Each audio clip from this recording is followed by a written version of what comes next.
মা, এ দেখো আমি কাকে নিয়ে এসেছি। মেঘা।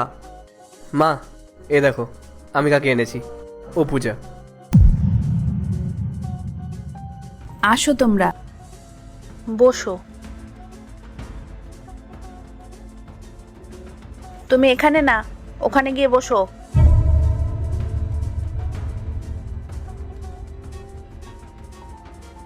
মেঘা, তোমাকে খুব সুন্দর লাগছে।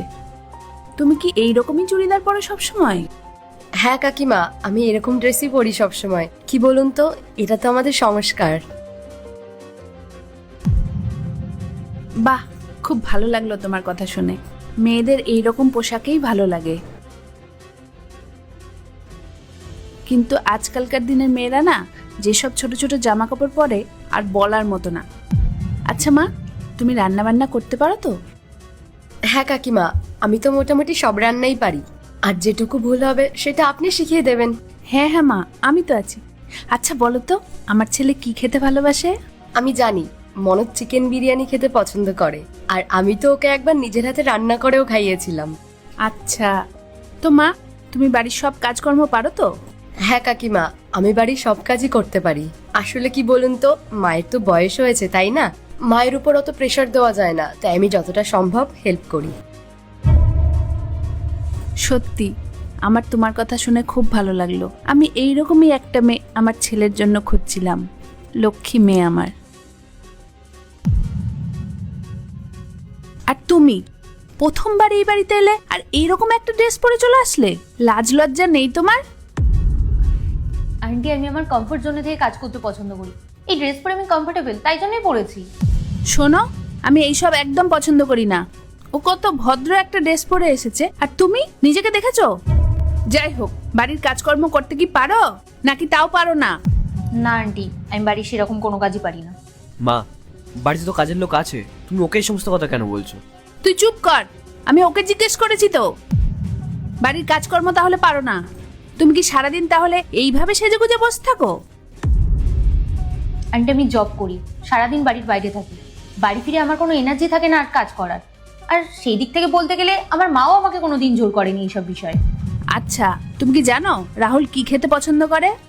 না আন্টি, আমাদের মধ্যে এইসব বিষয়ে কোনোদিন কোনো কথা হয়নি, তাই আমার কোনো আইডিয়া নেই। আর আমি রান্নাবান্না পারি না, কিচেনে যেতেও পছন্দ করি না। কিন্তু আন্টি, আমি আপনাকে কথা দিতে পারি, আপনাকে কোনোদিনও না খাইয়ে রাখবো না। দরকার হয় আমরা এক্সট্রা মেড রেখে দেবো। আমি আর রাহুল তো ভালোই ইনকাম করি, সে আপনার কেয়ারও করবে আর বাড়ির কাজকর্মও করবে। বাবু, তুই কি ফাইনাল করেই নিয়েছিস যে তুই ওকে বিয়ে করবি? হ্যাঁ মা। আরে ও তো কিছুই করতে পারে না। না আছে জামা কাপড় পরার ধরন, না রান্না বান্না করতে পারে, না ও তোর পছন্দ অপছন্দের কথা কিছু জানে। শোন বাবু, বিয়ে করতে গেলে শুধু রূপ না, তার গুণও থাকতে হয়। তুই ওকে বিয়ে করলে কোনোদিন সুখী হবি না। আর ওকে দেখ, কত ভালো শান্ত স্বভাবের, বাড়ির সবার পছন্দ অপছন্দের ব্যাপারে জানে। আর তুই কাকে এনেছিস? আর আশেপাশের লোকজন যদি জানতে পারে ওর সম্বন্ধে, তাহলে তো আমাদেরকে নিন্দা করবে সবাই। আরে আমাদের তো মান সম্মান বলে কিছু আছে নাকি? সেটা আমরা ওর জন্য কিন্তু নষ্ট করতে পারবো না। আর শুনে রাখ, তোর সাথে কিন্তু ওর বিয়ে হবে না।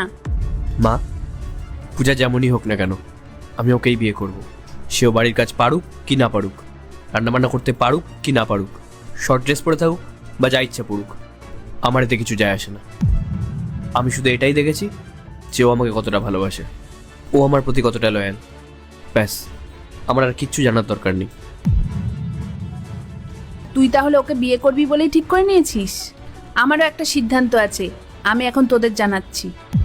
শোন রাহুল, তুই জব করিস, আর তোর গার্লফ্রেন্ডও তো বললো যে ও ভালো টাকা ইনকাম করে, আর তোরা দুজনেই সেটেল।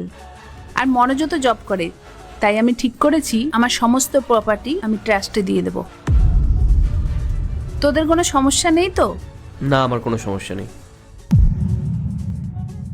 মা, তোমার কোনো সমস্যা নেই তো? কেন সমস্যা হবে না? মাথা কি খারাপ হয়ে গেছে আপনার?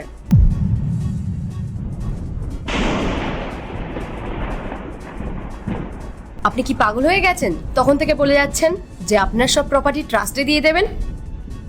শোনো মনোজ, তোমাকে আমি বিয়ে করেছি শুধুমাত্র তোমার এই প্রপার্টির জন্য, আর তোমার মা কি বলছে এই প্রপার্টি ট্রাস্টকে দিয়ে দেবে, আর তুমি সেগুলো চুপচাপ বসে বসে শুনছো, কিছু বলছো না তোমার এই পাগল মাকে। মেঘা, তুমি এসব কি বলছো? কি ভুল বলেছি? ঠিকই তো বলেছি। তুমি তো ওই ছোট একটা চাকরি করো, সেটা দিয়ে না হয় আমাদের সংসার চললো, আর বাকি যে আমার খরচাগুলো সেগুলো কি করে মিটবে?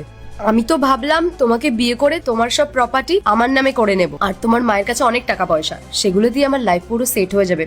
কিন্তু উনি কি করছেন, উনি নাকি এই প্রপার্টি ট্রাস্টকে দিয়ে দেবে, একবার আমাদের জিজ্ঞেসও করছেন না। ওনার ওকে পছন্দ হয়নি, তাহলে ওর ভাগের প্রপার্টিটা ট্রাস্টকে দিয়ে দিক না, আমাদের সাথে কেন এরকম করবেন? চুপ, একদম চুপ। তোমার সাহস কি করে হলো ওনার সাথে এইভাবে কথা বলে?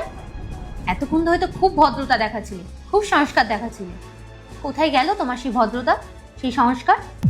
যেই প্রপার্টি নিয়ে কথা উঠলো সেই তুমি পাল্টে গেলে। আচ্ছা, তুমি মনোজকে ভালোবাসো নাকি ওর টাকাকে ভালোবাসো? আমি টাকার জন্যই ওকে বিয়ে করতাম, নাহলে এত কম ইনকাম করা ছেলেকে কে বিয়ে করবে? আর শোনো মনোজ, তোমার এই মুখখানা না আমাকে আর দেখাবে না। আমি বুঝতে পারিনি তোমার ফ্যামিলিটা এরকম। মেঘা, মেঘা। আন্টি, আপনি ঠিক আছেন তো? সরি আন্টি, আমি হয়তো কাজকর্ম রান্না বান্না পারি না, কিন্তু আপনি কোনো চিন্তা করবেন না, আমি আপনার সবসময় খেয়াল রাখবো। আর আপনার দুই ছেলে তো ভালো ইনকাম করে, আর আপনার হবু বউ ইনকাম করে।